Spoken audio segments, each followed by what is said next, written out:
We have the white Engma player, Any Brandy, versus the yellow Engma player, Eternal. So Eternal likes the Engma faction quite a lot. Any Brandy, again, a BFME 2 player, and Engmar does not exist in BFME 2, so Eternal should be having way more experience. Shanks, can you change subs logo? Maybe put ring with different colors or something? No, man, this has to be unique. Farad, what's up? 2 meals, 2 meals. 3 meals.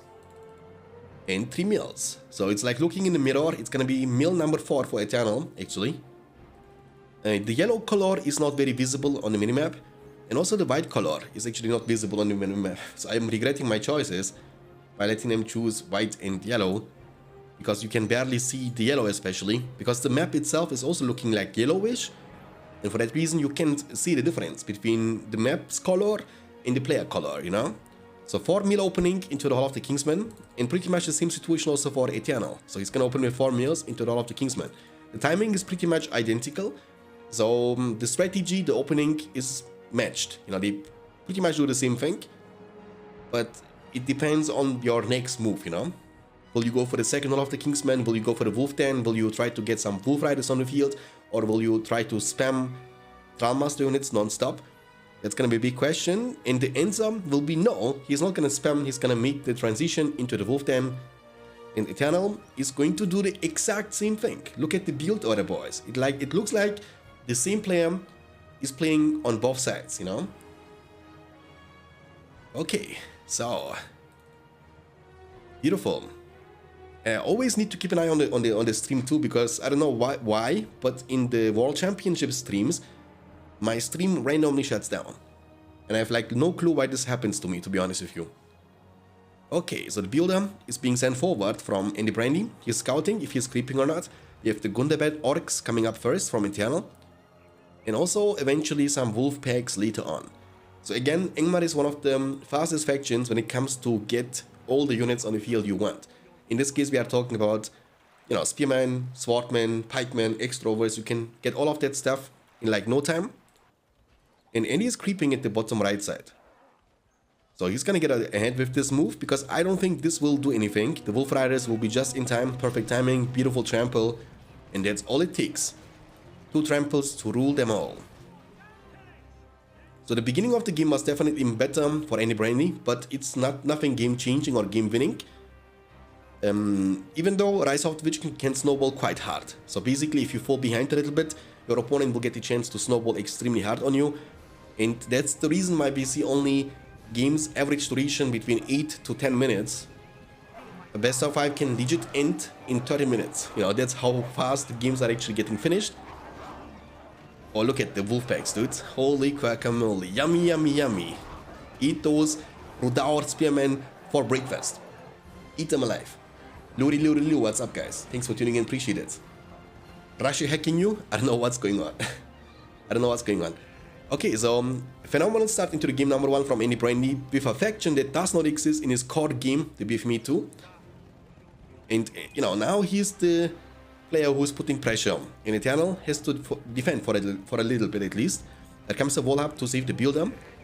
But I think Eternal is well prepared. You know, he shouldn't be losing anything, but it's about momentum, it's about pressure, which gives Andy Brandy the time to expand, you know. I think their skill level is kind of equal. Andy Brandy definitely a very good player. In both games, BFME 2 and Rise of the Witch King, there comes the War Chant. War Chant also from Andy Brandy.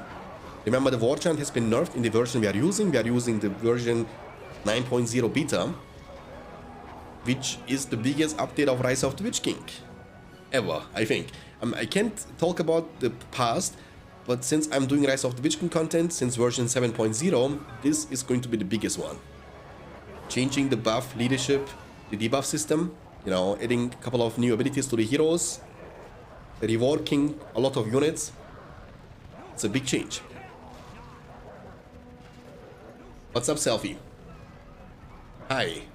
That actually means why there is a 4-minute video from 15 minutes ago. But there is a 4-minute video? Really? Let me check this. Because I'm not doing these videos, to be honest with you. But Indra is making those videos, and I really hope that he didn't upload a 4-minute video. I gotta check this one. There is no 4-minute video here. What do you mean there is no 4-minute video on my channel? Not on BFME World, not on BFME Standards channel. What's up, John Feck? Hello, Shanks. May and Sauron next? I don't know. I don't think May Shadowfax is online. I don't think Sauron is online. We're gonna have actually semi-finals of BFME 1 next. I believe Sauron and May Shadowfax agreed to play tomorrow evening. And even though I'm feeling a bit better, but still not really very well recovered from my illness, from my sickness, I'm still sick. That's my problem, you know. I don't get sick too often, but when I do get sick, it actually stays with me for a while. Maybe it's because I'm getting older too, right? Because I'm 22 now. My body self-recovery rate has been nerfed, has to be buffed next patch. There comes a big push from Eternal with Wolf Packs, Wolf Riders, Pikemen, Orcs. And that's gonna hurt if you won't defend against that one. We have 2 of the Kingsmen, both of them are level 1. We might also see later on the Black Monorians, which are one of the, you know, big changed units of the game in the patch. They've been reworked quite hard. They are now more expensive. You can get those death mass on them also by paying extra money. So they can be very, very strong. The Wolfstein commitment against Ingmar, it's a big risk. Eternal has not the power points for the Snowbind. It looks like he will be losing the Wolfstein level 1. That also means Eternal won't be able to turn his Traummasters into the Wolf Riders anytime soon. I mean, I'm not a big fan of attacking the production buildings when the resource income is looking great. So I think it's better overall when you focus down the enemy resource buildings to cut his resources. Because even if he has production buildings, if he has no eco nor command points, his production buildings are meaningless. So in this game, the most rewarding push is when it comes to deal economical damage to your opponent. And that's only achievable if you destroy the mills. There comes a big push. Oh, Eternal went for the Snowbind. Andy Brandy went for the War Chant and Orc Summon. So now he has a big army, and remember, the Wolfstein has been destroyed. That means Eternal can't turn any of his Traummasters into the Wolf Riders to trample down the summoned Orcs from Andy Brandy. And this attack is going to hit like an absolute truck. Look at this, Eternal is falling apart. He's losing one of his Hall of the Kingsmen. This one is also level 1. And the Orcs, they won't stop here. They will keep moving. Andy is playing out of his mind in the game number 1. And showing also in Rise of the Witch King, just like Faramir, his quality.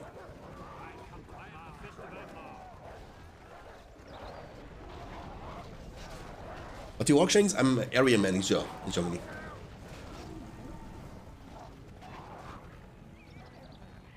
Now you are still young, Shanks? Say that to my body, my friend. You know, I don't know, man, I'm very vulnerable for sickness. My daughter was coming home from the kindergarten like a week ago, and she was getting a little bit sick. And I insta get sick also. Constable 10 just resubscribed for 3 months. Ahoy. Love it. Thank you very much, my friend, Constable. For 3 months. Welcome back. Thanks for the huge support. Love the content, Shanks. Next time I will participate in the BFME 1 tournament. Man, thank you very much, dude. Really means a lot. And you are more than welcome. Everybody is indeed more than welcome to participate. The more the better. And we will also have later on the semi-finals of the BFME 1 tournament. So hang on. It's gonna also happen today between Stevie and Fishy. Best of 7. The first semi-finals of the World Championship. It's gonna be quite fiesta. Fishy is definitely capable of winning against Stevie, and Stevie can also beat Fishy. Those games are the most entertaining games in my opinion because it can go either way. It's unpredictable. The outcome you can't predict, which makes it overall way more interesting in my opinion. Fishy is definitely a very, very strong player. He has also shown his quality big time in the tournament so far in the group stage, also in the round of 16. Also in the quarterfinals against Yoda. Stevie also undefeated. He only got defeated 1 time. And there comes the GG from Eternal. What a performance from Andy Brandy in the building. In the game number 1. He's going to be winning the Ingmar mirror match. Alright, so we have the yellow man of the West player Eternal versus the white Ingmar player Andy Brandy. Andy Brandy was already able to win as Ingmar in the previous game. For me, from what I've seen, which is not a lot, because that's a very new beta we are using, but Men has been performing the worst. And Ingmar has been one of the strongest factions in this beta with the Alban faction. So let's see if that's the case, or if the Man faction is, you know, secretly broken and OP. I mean, I'm also against mirror matches, especially in BFME 1. I hate them. But you guys wanted mirror matches, man. I was opening a poll, everybody was able to vote, and more people voted for mirror matches should be playable, and less people voted mirror matches should be dodged. 3 meals, Hall of the Kingsman. Ingmar must prevail. Ingmar must prevail.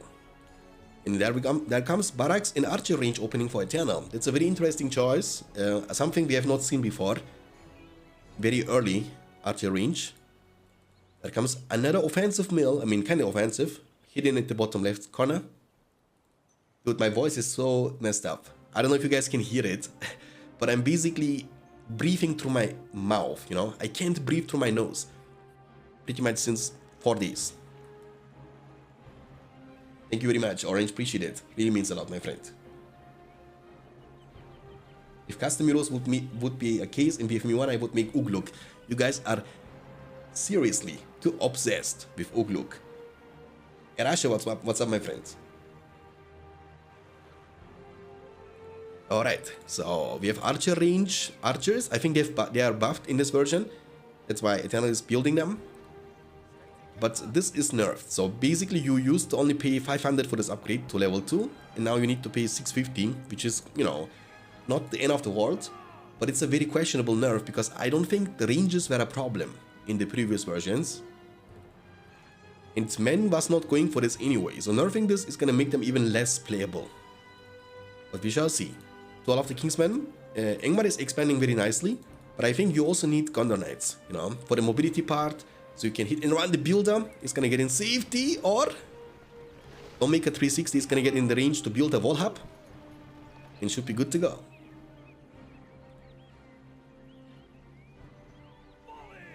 Alright, creep secured from Ingmar, that's good. Archer, pikeman, more archer. Farm is gonna be still taken down. The last part of the end is going to be a good one. Very true, very true, very true.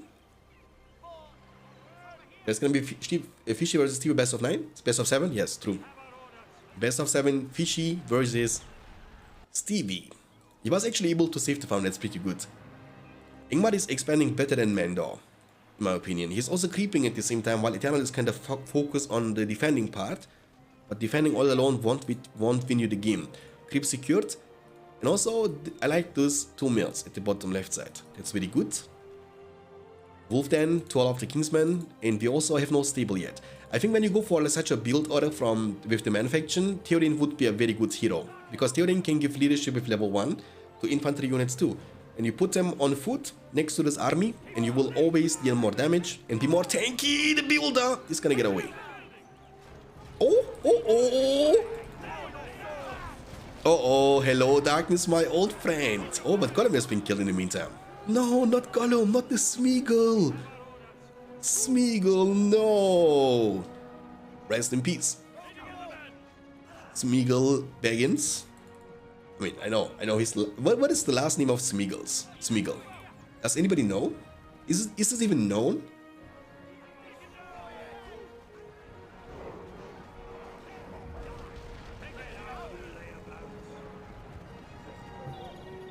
WCS, exclamation mark WCS1 for BFME 1 bracket and exclamation mark WCS2 for the Rise of the Witch King bracket.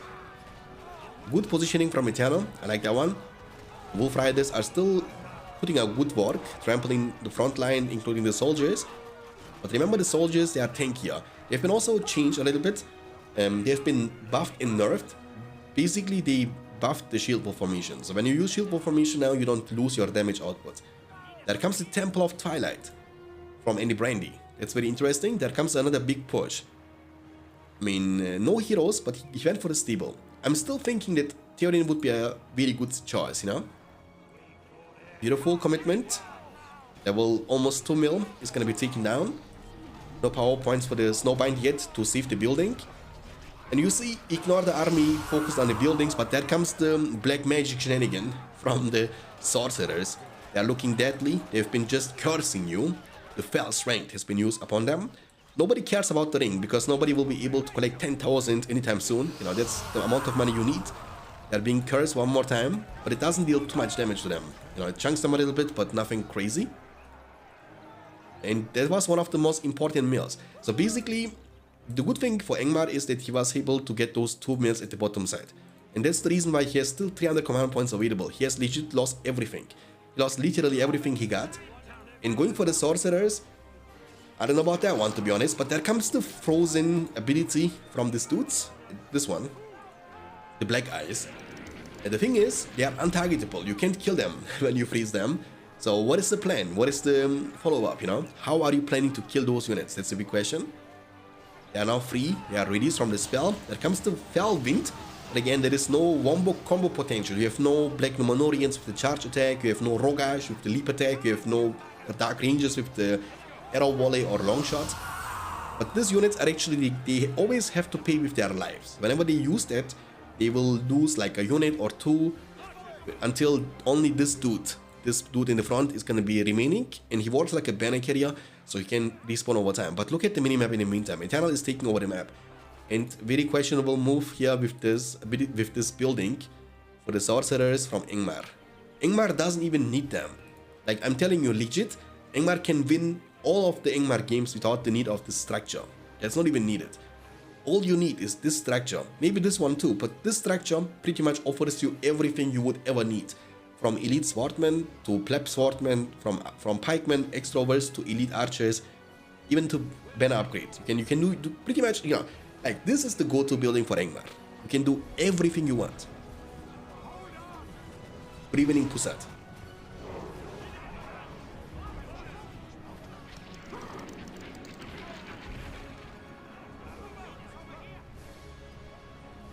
Oh, they are bringing the ring to the Minas Tirith, as Boromir would like to say in the films.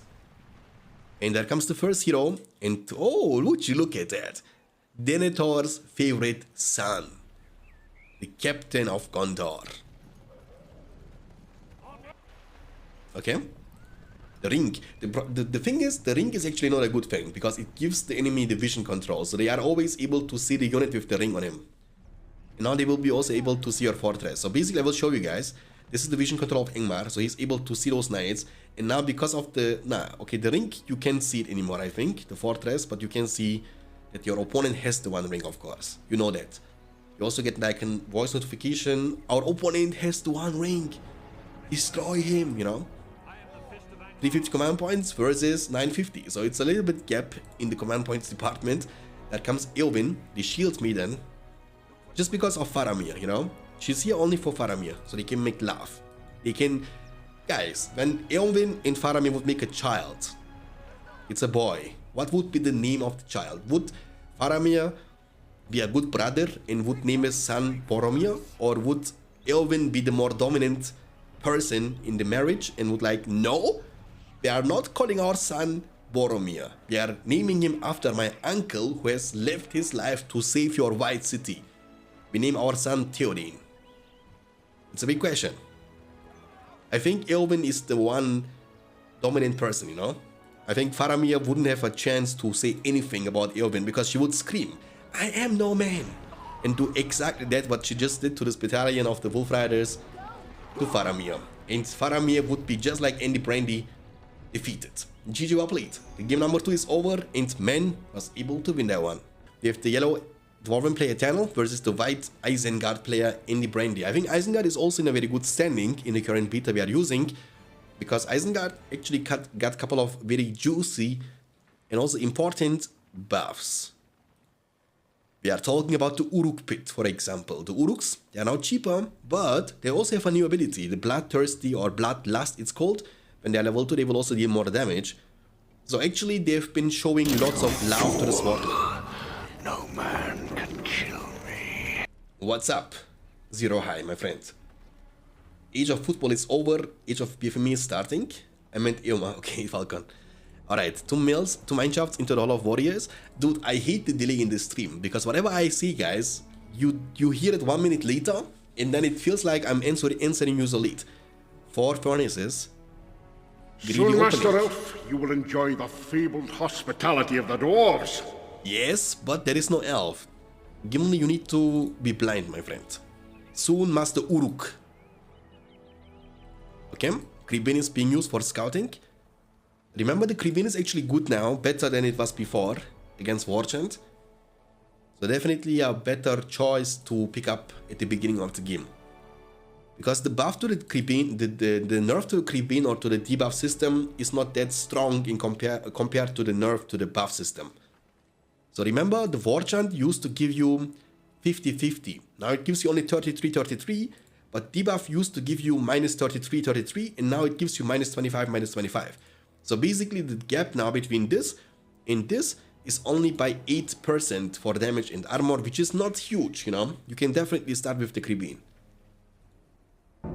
We must join with him, Gundam. We must join with Sauron. It would be wise, my friend. What's up, Malok, my friends? You have to have delay. Just accept it. True. Stop crying, Shanks. Accept it. It is how it is, Shanks. It is how it is. Dude, I hated that when people used to say that to me also at the work, you know? Whenever I say like, why we do this way? Now is the time to show. And then you have like people answering, we always did it. Who cares, man? You have always done it wrong, you know? It's time to fix it. You have the Uruks on the field. They cost 350 now. The Pipeline also costs 350. But the Guardians, they are also not too shabby. It's a 2v1 situation. He's gonna use them as a meatball in front of the furnace to body block. And that's a good positioning too, but maybe Eternal can try to avoid fighting them. There comes a big running call. Hold ground stance plus shield wall formation. The Uruks are gonna be quite tanky. The Warpacks coming from behind. Also a big change to the whole ability actually from the Isengard faction. This used to be like a replacement of the buff system, but now it's a spell, which is a good and a bad thing at the same time. So earlier, this was stronger, like unique, strong, when you didn't combine this with a war chant. But now it's a spell that can always stack. So in some certain situations, it's a buff. In others, it's a nerf. What's up, cool? Any tips for playing Mordor in Rise of the Witch King for a total noob? Yeah, selfie. The age of men is over. Like basically I would make a 1-hour version of Gothmog saying the age of man is over. The time of the orc has come. And you know, just listen to this for the entire duration of your Mordor gameplay. Whenever you hear it in your ear, 1 hour Gothmog screaming ASMR in your ear drums about the time of the orcs, you will automatically improve your gameplay. What's up, Ramby? Okay, you will be able to find this. Death. What can men do against such reckless hate? I mean, Isengard is doing a good job. After the first couple of minutes into the game, we have 500 command points for Isengard, 450 command points for Dwarves. He's capturing this in at the bottom right side, which will give Eternal the chance to recruit some of the mighty hobbits from the Shire. And also he's trying to creep at pretty much the same time. But, you know, Isengard has the vision around this area, and the Uruks can definitely fight against those units. So what is the go-to here for Eternal? You went for double barracks. I think you need the battle wagons for the leadership and for the recovery, and also you need extrovers. The problem with the Dwarven infantry is if you can't manage to get a flank or like a sneak attack with your mineshafts, you can never catch up to the Uruks or to the Warpacks. You have like no chase potential. So your only go-to is manage to get to this area and buff yourself in the fight.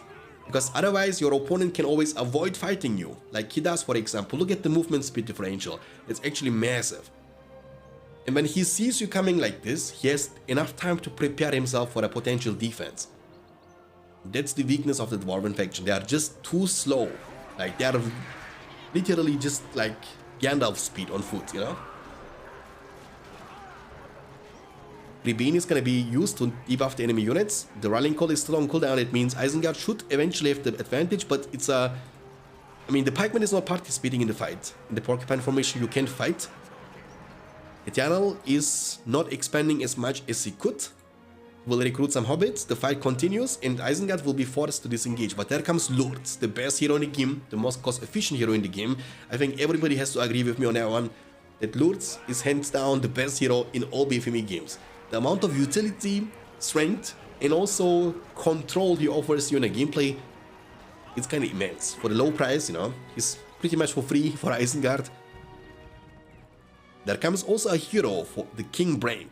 It's also a very cost-efficient hero from the Dwarven faction. It's the most seen Dwarven hero in this game, with Gloin together. And also a new icon for this Slapshot. Also for the Beast Slayer arrow. They are looking pretty much the same, a little bit. This one is a bit thicker, you know. Okay. But this dude has to be careful. The second this dude this Uruk dude gets level 4 and unlocks the cripple, you are dead. No brand can match the Uruk lords. Not even close. And for me personally, this hero gives you legit everything you would ever need from a hero. Gives you combat strength with the Carnage, gives you cripple, leadership, and pillage too. You know, basically Voldor, Azok. Yeah, exactly. Azok with this. This with the leadership, it's like better than Voldor because Voldor is only giving to Tramaster. So this leadership is pretty much like Aragorn leadership, for example. And this is unmatched. So basically Haldir, Haldir, Azok, and Aragorn leadership. All in one hero. It's kind of busted. Okay? And he also gets the Carnage with level 2, not with level 3 unlike in BFME 1. He has also the upgrade on the Fortress to get vision control, which is pretty important against dwarves, because look about the vision control he's gaining from the upgrade. You see that? He's able to see half the map, boys. Which is very important against dwarves. So you can always spot those sneaky little mineshafts Eternal is trying to place against you. But Eternal was able to get a group of, you know, Guardians, Pikemen, and also Hobbits in the middle. 7 power points versus 8 power points. Isengard pushing from the bottom right side, he will be able to capture this in and will recruit some Black Orcs. Double Hall of Warriors, still no Forge Orcs for dwarves. And also no extroverts. So basically going for heroes and swordmen, pikemen exclusively. But you can't let them pass freely like this. This will actually hurt. It's a very important furnace which has 0 defense. It will be definitely taken down. Isengard might go for the Devastation with 10 power points, but he went now for the War Gliders. There are still some phalanxes, you can't really ignore them. Beautiful trample, slap shot coming in clutch from King Brent, but the furnace won't make it out alive. Now you have no disengage potential, right? You will die here. When you play dwarves and you are in a situation like this, there is no mineshaft next to you, you can't escape this. So Lourdes is gonna draw the sword, use Carnage and dive in. And the splash damage coming in clutch. Now you can turn against King Brand. King Brand, you have no chance. King or no king, that's Lourdes, the Uruk master. Now you better run, but guess what? You can't because you are too slow. But there comes Undermine, Express Delivery from the Dwarven faction. But the Undermine is going to be insta-killed. Lourdes is getting almost level 4. It's going to unlock the Cripple. And this dude would not be able to escape the situation if Cripple would have been available. The builder is actually in a good spot. There are double statues. Remember, besides giving you leadership, also they give you fear resistant and also increasing your command points by 10. What's up, Handar? Son Goku, what's up? Yes, we will have the semi-final game between Fishy and I will represent the men of Gondor. Stevie after this series. So stay tuned. Best of 7. What's up, Ash, my friend? SCSGO, by the way, guys, is the one with the big donation for the World Championship. He was actually having a big donation. Thank you very much, Ash. Elvish, Entish, or the tongues of men for this treachery. For this treachery. Okay, so Lourdes is on the hunt. We have the ability, the Vision of Palantir. Isengard is taking over the map, so we have 675 against 625 command points, but Devastation is quite helpful to get a money boost, as we guys know. And now Isengard is going to be a money-making machine, and no faction in the game can contest with the mid-game power-spiking Isengard faction. Devastation is just very, very powerful. That can give you instantly a push, you know, like a hero, for example, bigger army, all of that stuff. Uruk Pit number 2, War Pit level 2. We have only Lourdes so far, but that's all it matters, one hero to rule them all. And he's dealing constant damage from a safe distance, all about to hit level 4. When you play dwarves with King Brand and there is a Lourdes level 4, either you have a very strong army or you just avoid to get in the range of this dude.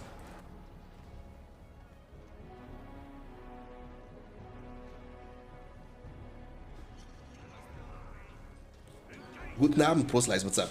Eowyn would have named her son Aragorn, trust me that one. That would be, imagine Faramir couldn't make it to the hospital because he has to show his quality otherwise, elsewhere. And then Eowyn doing her business, she's a very strong, dominant person. And she's making it home with her newborn child. Faramir is like, oh, our baby is home. What was his name again? And Eowyn is like, his name is Aragorn. Why did you do this to me? Because you couldn't show your quality. like Aragorn could. You're only captain of Gondor, but I'm into kings of Gondor. Builder? Uh-oh, the builder is gonna be eventually taken down. He's getting bitten. Charlie bit me. Isengard is pushing now from the left, from the middle, and from the bottom side at the same time. Mineshaft is gonna be taking down Lourdes, using his sword to get into the carnage mode. Let it be carnage. In All About It level 5, it's a big power spike. Remember, dwarves can't modify your leadership bonuses unless they have King Dane with level 4 or 5 with the Mighty Rage. King Dane is still a very unused hero. So you see King Dane maybe in 1 out of 10, maybe 1 out of 15 games in total. Definitely not a hero that is good too. But maybe in this version we will see him a bit more often, because he's, I think, buffed. I think he's cheaper, and also you get also faster money now.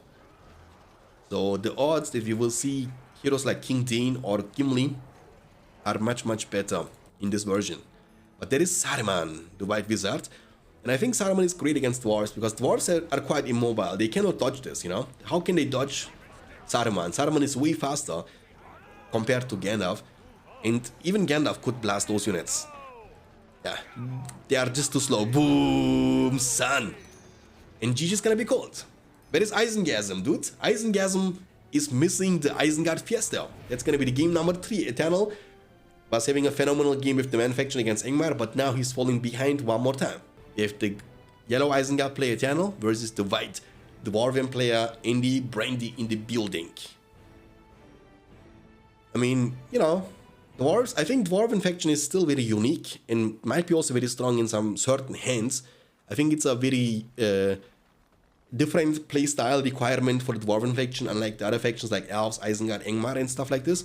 So basically you need to have a good start into your game in order to snowball with this faction. If you do that, it feels to be like the strongest faction in the game. But if you kind of fail your first 1-2 rushes, then it feels like the worst faction in the game. Super slow, extremely lazy units. You know, they are walking in slow motion speed. It's like watching a video with 0.25x speed. And they are heavily relying on the Mineshaft network connection. Without the Mineshaft network connection, they are just grandpas and grandmothers trying to walk a marathon. You know what I mean? That's how it feels like. Walking this distance will take them maybe 5 times longer than Uruks moving back forward. You know what I mean? The last march of the Ents is going to be a good one. Yes. The last march of the Ents is going to be a good one. Uruks inside Isengasm. Maybe it's the other way around. So 2 Mineshafts, 3 Mineshaft Hall of Warriors. He's going to start with the Pikemen? No? No. Dude, the colors are actually kind of triggering me, because I don't know, maybe I have bad eyes, because I can't really see the colors in the minimap. The white color not, and also not the yellow color. So I think the blue and red would have been better. Alright, so Guardians. I was expecting a pikeman start to creep this, because I believe when you get, like when you want to avoid going for the extrovers, I think you need hobbits. Because hobbits can also throw rocks, and they can add some sort of range damage to the table, you know? Eternal is building many offensive furnaces in the middle of the map. Uruks into the second Uruk. I think in a 1-on-1 situation the Uruks are still stronger than the Guardians, but Guardians will get the chance to unlock the charge attack with level 2. But Uruks soon, Master unlock Elf, this. you will enjoy the fabled hospitality of the dwarves. So Uruks, I think it's better because it's always active, while charge attack is only for a short duration. Okay? Oh, but never mind, there's gonna be a fast force forks. I think battle wagons have been nerfed once again, if I'm not mistaken. I think I was reading something about the turnaround from them and about their squishiness. So they're actually quite fast. Ale John, thanks for the follow, appreciate it. Thank you. What's up, Arjan? Okay, the Uruks are making it to the mineshaft.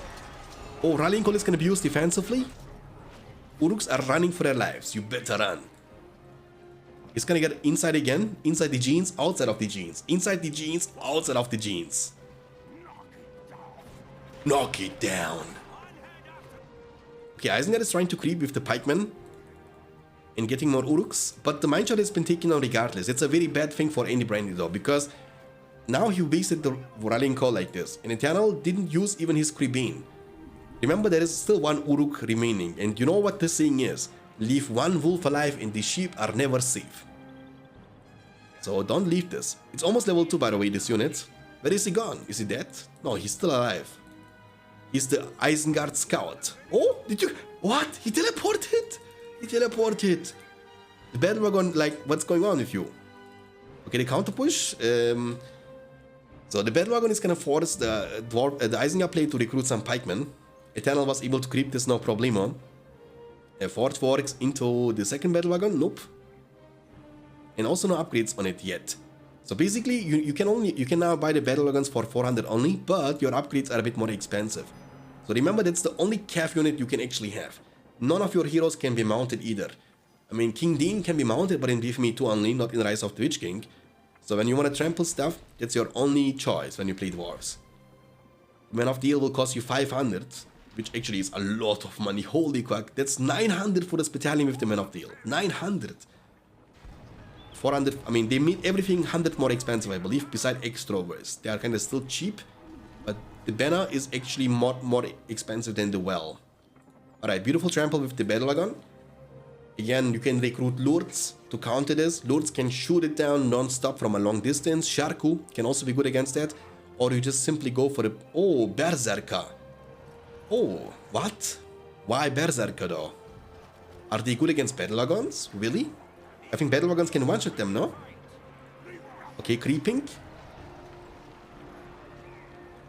Offensive creeping, 500 command points against 500. Isengard will also be able to capture this if he wants to. There comes a oil barrel from the battle wagon. It's dealing, you know, fire damage over time, but I think the furnace is going to be still saved. The battle wagon doesn't deal too much damage with the auto attacks to the buildings, and the oil barrel has like a long cooldown too. I think like 40 seconds cooldown. So you need to be extremely patient.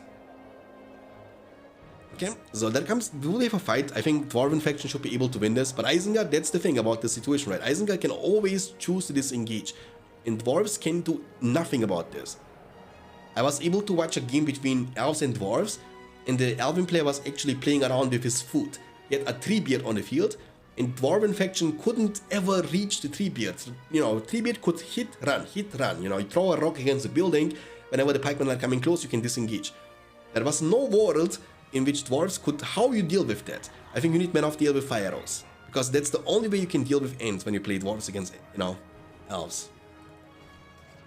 Offensive siege warriors into the battering ram. Ooh, but it's a little bit too cocky. It's a little bit too greedy, I think. Mistakes like this can actually make you lose the game.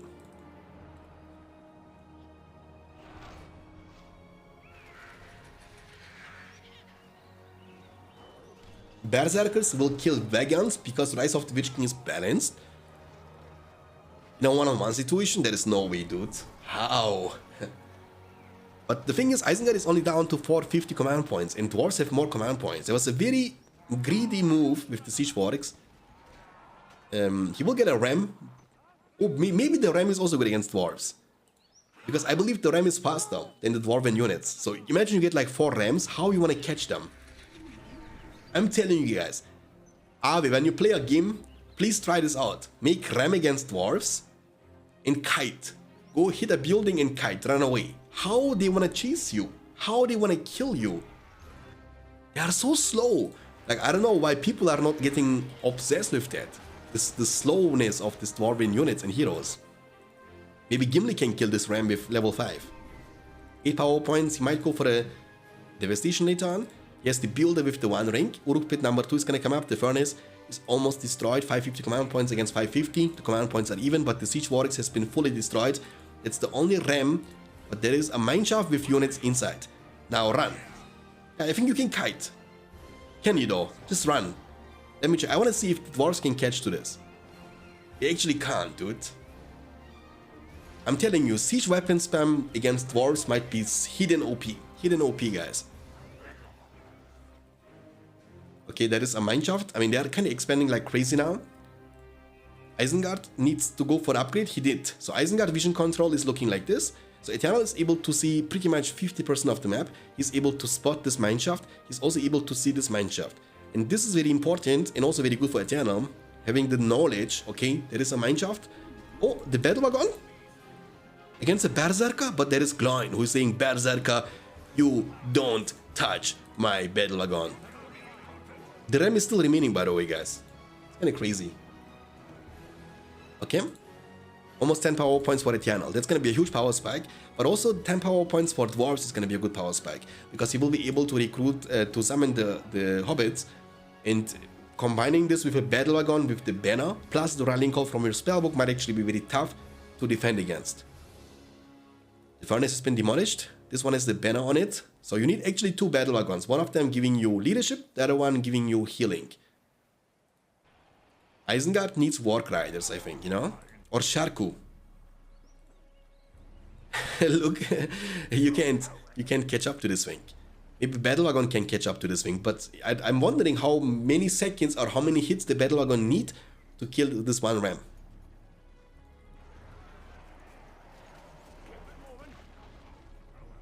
Okay? I mean, ranged, I'm talking about ranged siege weapons, you know, are we? Ranged, like Catapult, Trollstone Thrower, Ants, you know, Giants, because you can use those things to throw from a long distance. That means the units inside the mineshaft couldn't actually do much about this.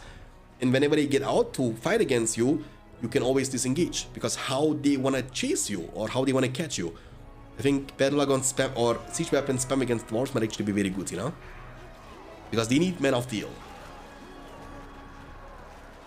Oh, boom on your face, son. There comes Gloin. He likes those clumpy armies. Level 4 immediately. Immediately level 4. We have also King Brent. So double slap. Slap shot and slap melee. Where is your hero, Isengard? Where is your anti-hero, Isengard? There is your anti-hero, Isengard. But he's gonna be only level 1. So I don't know if it's gonna be good or not. 525 command points versus 700 command points. Dwarves are actually kinda winning this one. So it was not about the matchup, apparently. Maybe it's about the player. King Brand is looking to show his quality. Now you see the map control is going in favor of the white collar Dwarven player, Andy Brandy. He's... Oh, but you see, when you get touched one time by the pikeman, you got insta-killed. Even though there is Gloin on the field. And Gloin is a very tanky hero, by the way. Gloin can definitely withstand Lords for a long duration. But if Lords gets level 2 with Carnage, I think you can still kill Gloin. Oh, nice undermine, dude. That was beautiful. Very well done from Annie Brandy. Very well done. You don't kill them, but you actually hurt them so much. What can men do against such a reckless seed? You chunk them by 50% of their health. The pikeman almost got solo killed. Right, undermine. 10 power points, I mean.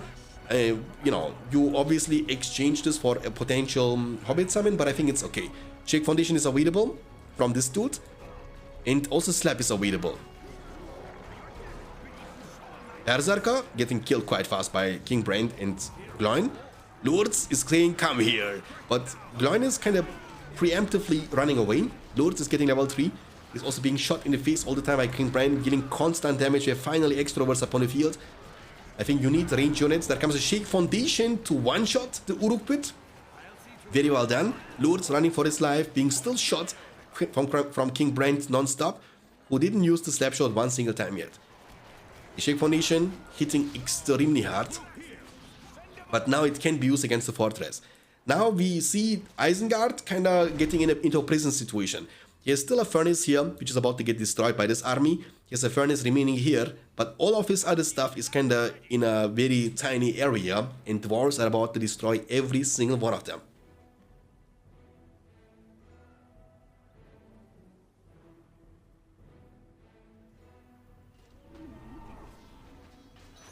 And GG's gonna be Kobe Eternal. What a performance from Andy Brandy, undefeated so far in this tournament, and Andy Brandy is gonna fight against Ave Harvey in the next round, in the semi-finals.